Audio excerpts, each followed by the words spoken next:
¿Qué tal? ¿Cómo les va? Bienvenidos a Sin Dolor, un nuevo programa para su salud. ¿Qué vamos a estar hablando hoy? Sobre hipertensión arterial. La hipertensión es un asesino silencioso y le vamos a dar los tips para que usted sepa cómo cuidar su cuerpo y sobre todo esas arterias que a veces nos traen problemas. Vamos a hablar de la actividad física, que le hace muy bien a la hipertensión, pero con una experta. Y en el Rincón de los Famosos, un amigo, un atleta, un genio, José Luis Clerc.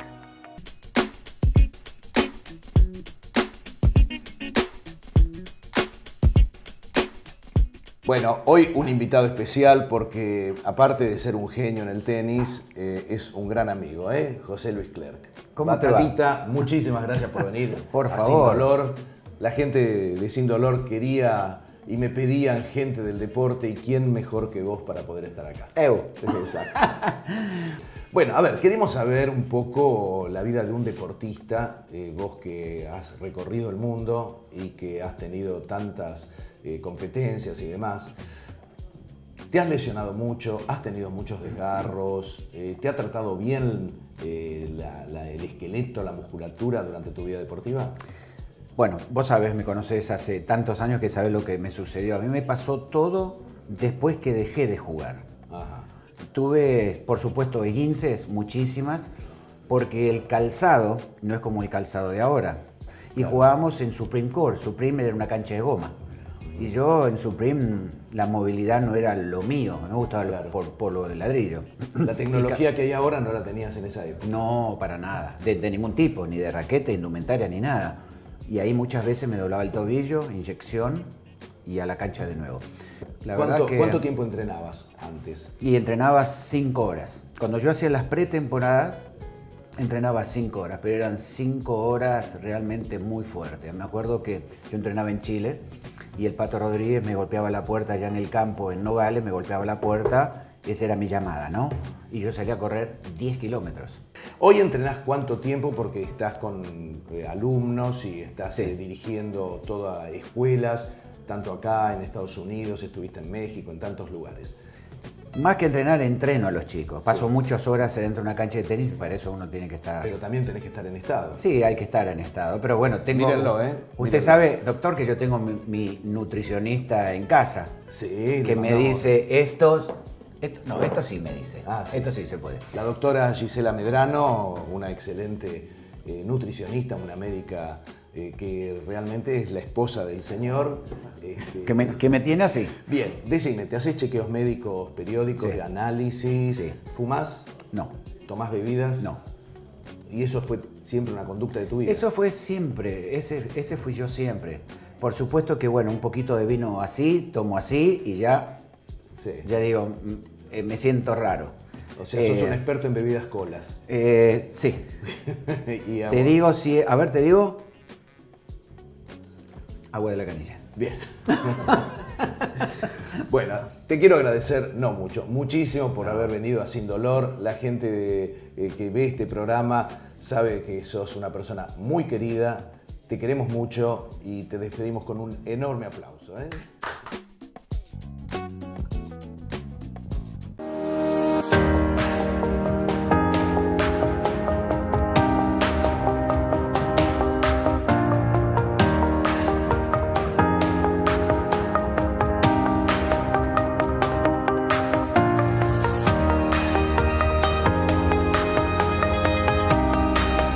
Y el tema es hipertensión arterial. Escucha el informe. La hipertensión arterial es el aumento de la presión arterial de forma crónica.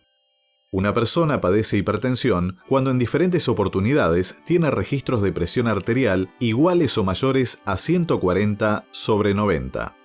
Es una enfermedad que no da síntomas y, si no se trata, puede desencadenar complicaciones serias, como un infarto de miocardio, insuficiencia renal, una hemorragia o una trombosis cerebral.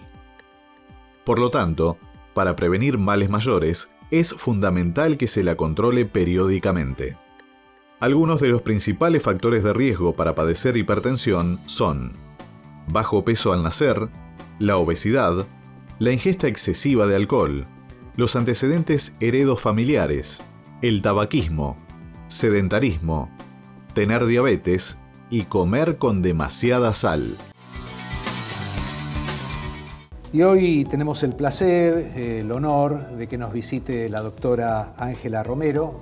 Doctora, muchísimas gracias por venir a Sin Dolor. Gracias por la invitación.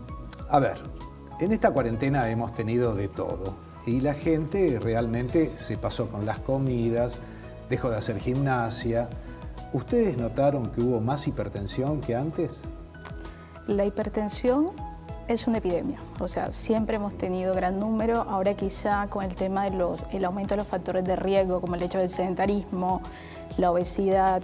Es más, en Argentina ya entre la obesidad y el sobrepeso teníamos aproximadamente un 61% de la población enferma con este trastorno. ¿61%? 61%. Entre lo que es alta. Sobrepeso y obesidad suman ese número, o sea que tenemos una población relativamente enferma.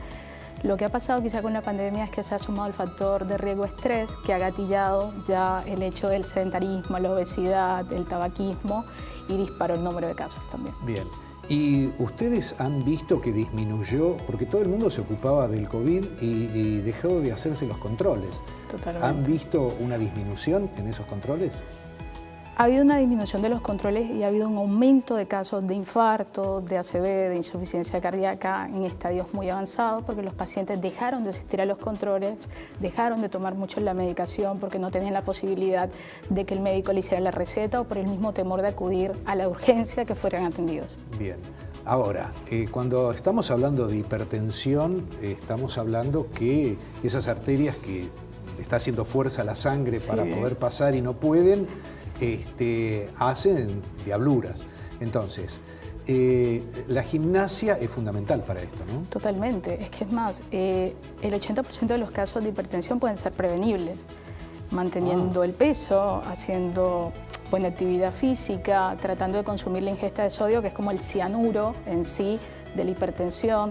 O sea, la famosa Totalmente, totalmente. Aproximadamente ya se sabe que lo permitido por la OMS son más o menos 2 gramos de sodio o 5 de sal, 5 gramos de sal por día. En Argentina tenemos un promedio de 10 gramos de consumo, o sea, el doble. Y este es un gatillador en muchos casos para lo que es la hipertensión. Pero hay distintos tipos de sales. Hay algunas sales que son parrilleras, que son granos, que hay otros que son marinas y hay otras que son de bajo sodio. Sí, ¿Es interesante eso o no? Es muy importante, pero el tema es que las que son bajas en lo que es sodio tienen alto consumo o contenido de potasio y le juega en contra muchas veces al paciente. Por ahí la sal marina, la diferencia es que tiene muchos oligoelementos que le sirven al paciente y por ahí es una de las más recomendadas. Pero la realidad es la cantidad lo que le hace daño al cuerpo, porque el sodio es necesario, el tema son los excesos. O sea que uno puede llegar a ponerle un poquito de sal y condimentar con más pimienta. Totalmente, y demás. totalmente. Bien. Bueno, a ver, vamos a descubrirlo acá al corazón, que sufre por amor, pero sufre más por hipertensión. Ahora, esto que tiene el tamaño de un puño, está haciendo fuerza durante toda la vida, desde que nacemos hasta que nos vamos. ¿Cómo lo cuidamos? Aparte de todos estos consejos que usted dio, porque después el exceso de gimnasia es malo, el exceso de... Todos los excesos son malos. Es malo. Bien, ¿cada cuánto se tiene que controlar este corazoncito? Bueno, algo importante que tocaste fue el hecho de el corazón es un músculo que late, igual también se enferma ante presencia de los excesos. La presión arterial es el aumento sostenido de la presión que va dañando lo que son las medianas y las grandes arterias. Por eso los pacientes que tienen hipertensión tienen más tendencia a hacer infarto porque afectan las arterias del corazón y a hacer más ACV. Entonces lo ideal siempre va a ser que el principal factor de riesgo, que es la hipertensión, esté controlado. Una vez que esté controlado, las otras son recomendaciones para tratar de ayudar al paciente a disminuir el riesgo, como que bajo consumo de sal, actividad física 30 minutos diario en la medida de lo posible, así sea 5 veces por semana para completar los 150 minutos. Bajo consumo de lo que son los enlatados, parece mentira, pero los enlatados son ricos en sal porque mantienen más frescos los alimentos, entonces entre más natural se coma mucho mejor. Tratar de disminuir el consumo de grasas saturadas, consumir más omegas, más pescado, tratar de disminuir el consumo de carnes rojas en la medida de lo posible y tratar, como digo, digo yo, de disminuir lo que es el estrés, la ansiedad y sobre todo en estos tiempos que son muy difíciles. Y ver al médico. Totalmente, Y ver al controles médico. médicos.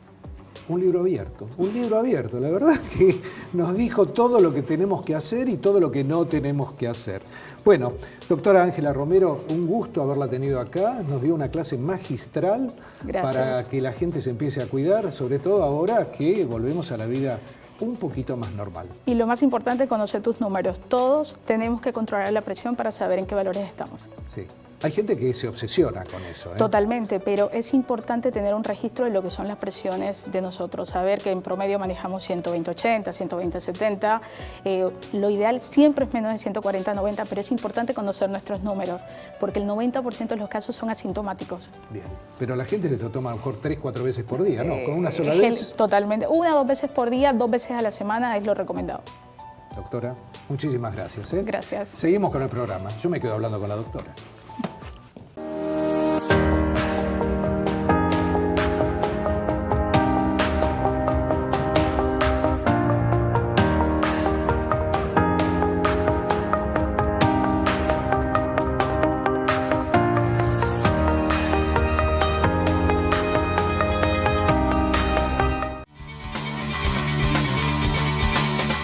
Otro de los temas que nos pidieron nuestros televidentes es osteoporosis. ¿Qué es la osteoporosis? ¿Cómo prevenirla? ¿Por qué tengo osteoporosis?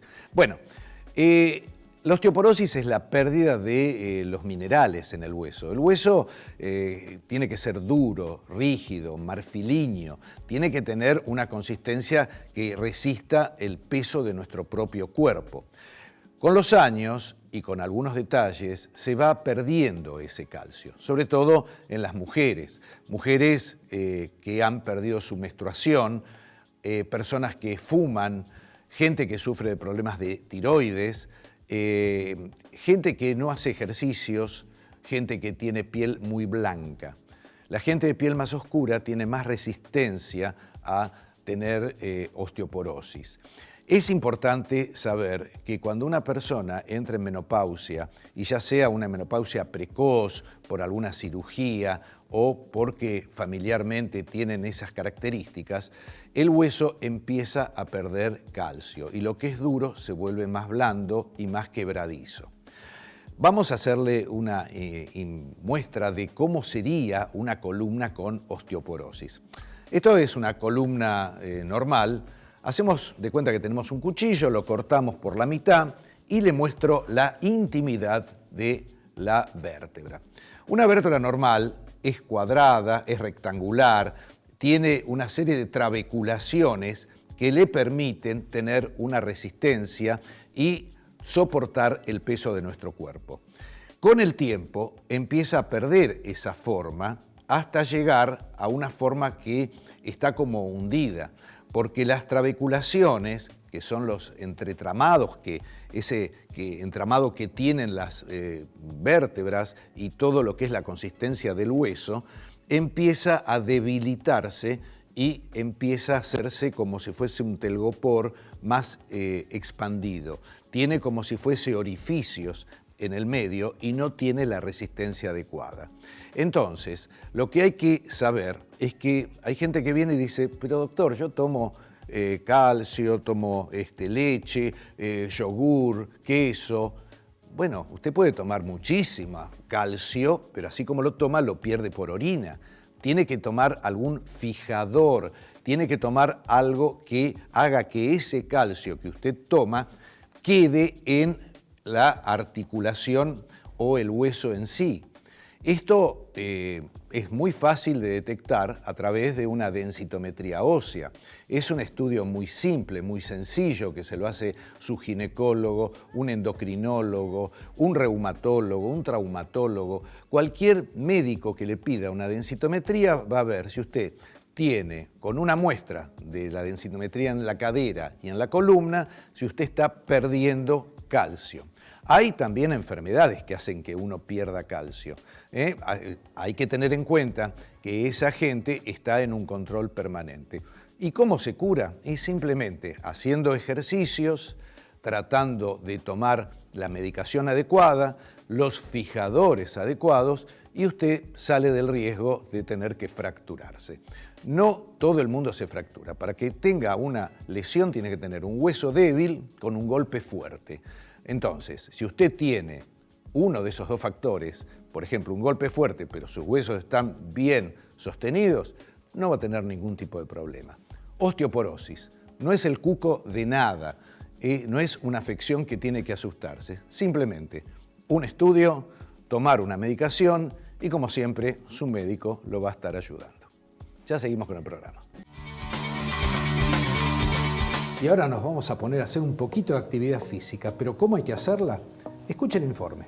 La actividad física regular es fundamental para mantener un buen estado de salud general y reducir el riesgo de enfermedades crónicas como la diabetes y las enfermedades cardiovasculares. Además, la actividad física, junto con un plan de alimentación bien elaborado, es la forma más eficaz para descender de peso. El ejercicio físico disminuye el tejido graso corporal porque utiliza a las reservas energéticas brindadas por los alimentos ingeridos como combustible para producir actividad muscular. Ante más actividad física, es mayor el combustible utilizado, por tanto, más calorías gastadas diariamente. Bueno, a ver, se ponen todos los cortos, la pollerita las mujeres, las zapatillas, porque estamos con Carolina Najún. Carolina, muchas gracias por venir a Sin Dolor. Gracias a usted. Y realmente, bueno, la gente durante la pandemia estuvo muy sedentaria y se inventó de todo, circuitos, se inventaron ejercicios y muchos quedaron lesionados.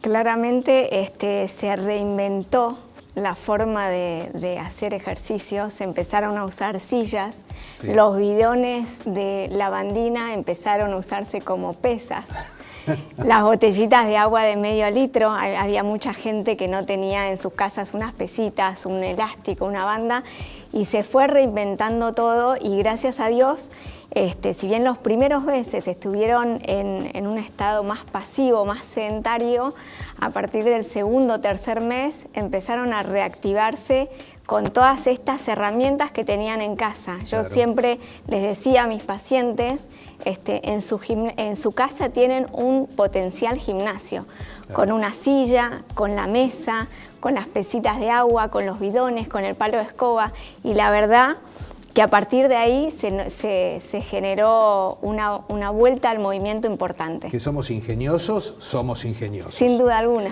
Ahora, Caro, cuando una persona empieza a hacer gimnasia, porque hay mucha gente que ahora está volviendo a un deporte y demás, y quiere comerse la cancha, quiere hacerlo todo de golpe, ¿cómo se hace? ¿Hay un precalentamiento? ¿Tengo que empezar brusco? ¿Tengo que elongar? Para introducirnos de nuevo al movimiento hay que hacerlo en forma gradual y progresiva, ¿no? Para eso es importante, como dijo usted recién, una buena entrada en calor. ¿Para qué? Para ir aumentando la temperatura corporal, para ir lubricando las articulaciones, generando ese líquido sinovial que nos ayuda a tener una mayor amplitud de movimiento y con esto evitamos las lesiones. Bien. Mucha gente viene a mí después de 3, 4 años sin hacer actividad física y me dice, el ejercicio no es para mí. Indagando y preguntando, les digo, bueno, ¿pero qué hiciste? Me dice, me fui a una clase de funcional. Hace 3 años que no haces actividad física, claro, te fuiste al Himalaya. Claro. Hay que empezar de a poco, hay que ir subiendo escalón por escalón. Y por ejemplo, cuando una persona quiere bajar de peso, ¿por qué se excedió 3, 4 kilos? ¿Qué alcanza mínimamente? Bueno, lo que se sugiere es un tiempo de dedicarle media hora, como dijo la doctora Romero, media hora diaria para alcanzar los 150 minutos semanales de trabajo aeróbico. Y yo le sumaría también un trabajo de fuerza, ¿sí? Cuando uno desciende de peso, y a veces en manera brusca, ¿no? 2, 3, 4, 5 kilos por mes.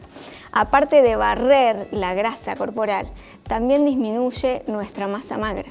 Entonces, ¿qué pasa? Con el trabajo aeróbico ayudamos ese descenso de peso y con el trabajo del entrenamiento de la fuerza resistencia mantenemos nuestra tonicidad. No disminuimos nuestra masa magra, que es lo que nos importa. ¿La gente se va contenta de la clase tuya? Muy. Me insultan también. lo reconozco. Es que a veces a uno lo exigen, pero el tema es que no es un esfuerzo, es algo gratificante y eso después se siente bien la gente. Trato de que el espacio donde trabajamos sea un lugar más allá que trabajan y se esfuerzan y van generando logros importantes cada uno de los pacientes que viene. Es un lugar de encuentro, es un lugar de bienestar. Llegan por ahí Estamos hablando de un lugar, no, ¿qué lugar es? Yo estoy trabajando en el equipo de Essentia, del Centro Médico CINME, del doctor Pérez Mangui, en donde tenemos un programa que está dedicado a pacientes con sobrepeso y obesidad. Claro, yo escuchaba, digo, debe ser algún gimnasio. No, esto es... Es un lugar especial, específico para estos pacientes que vienen con estos kilos de más o con ya un IMC 30. Sí. Sí, y la verdad que se sienten cómodos. Hay algo que les cuesta mucho al paciente con sobrepeso, que es ir a un gimnasio. O sea que algún día dicen, hoy me toca gimnasia, y lo dicen contentos. Y vienen contentos. Y vienen contentos. También con una profesora así, ¿quién va a estar triste? Bueno, muchísimas gracias por estar acá en Sin Dolor, darnos esta clase y saber de que la gimnasia es salud, mejora todo nuestro... El cuerpo es movimiento, Nos mejora en todo. Y hay algo que quiero dejar para todos los que nos están viendo del otro lado, es que nunca es tarde para empezar y siempre es un buen momento para arrancar. Lo escuchó, A cualquier edad, No hay excusas. Seguimos con el programa.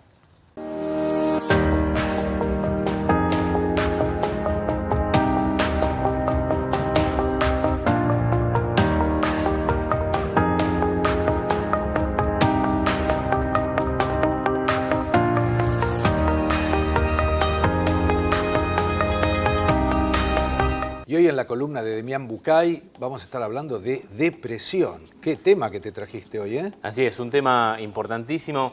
Es la enfermedad mental más frecuente hoy en día. De todas maneras, hay que diferenciar la depresión de lo que sería una tristeza normal. No es lo mismo. No, habitualmente la gente utiliza la palabra diciendo, no, estoy deprimido, como estoy bajoneado, porque tuvo algún problema o alguna pérdida o algo no salió.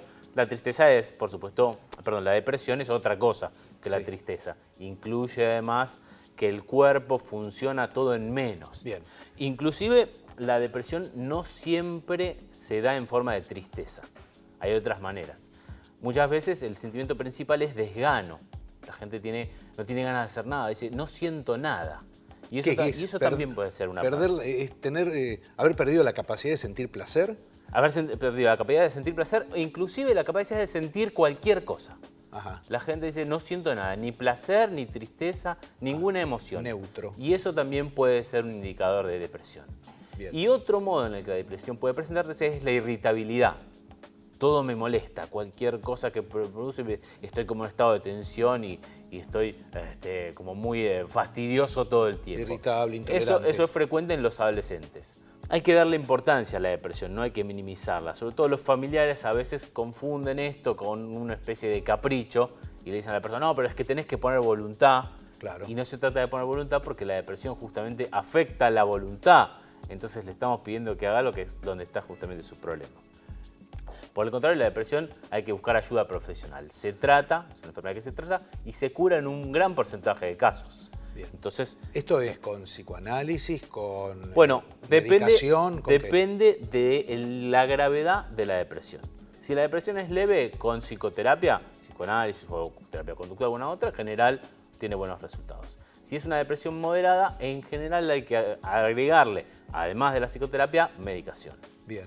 Y si la depresión es grave, además de la psicoterapia y la medicación, a veces hace falta otras cuestiones, como por ejemplo una internación, si lo llegara a requerir. ¿Crean hábito los remedios? Justamente de eso te quería hablar, porque la gente tiene mucho miedo a los antidepresivos por varias cosas. Una de estas es la idea que generan hábito.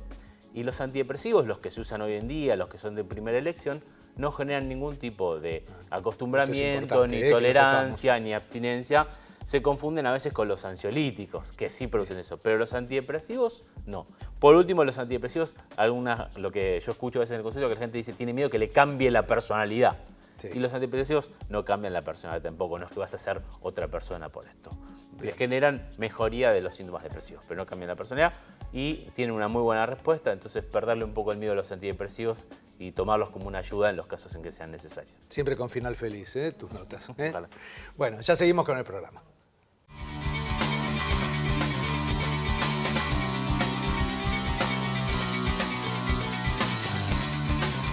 Qué lindo programa que tuvimos hoy, ¿eh? La verdad, una de condimentos con profesionales de primera línea, gente que realmente hacen un orgullo de la profesión. ¿Y todo para qué? Para usted, señora, para usted, señor, porque estamos acá para cuidarle esa salud que a veces uno la deteriora. Nos vamos a estar viendo en unos pocos días por esta misma señal para poder vivir sin dolor. Muchas gracias y nos vemos.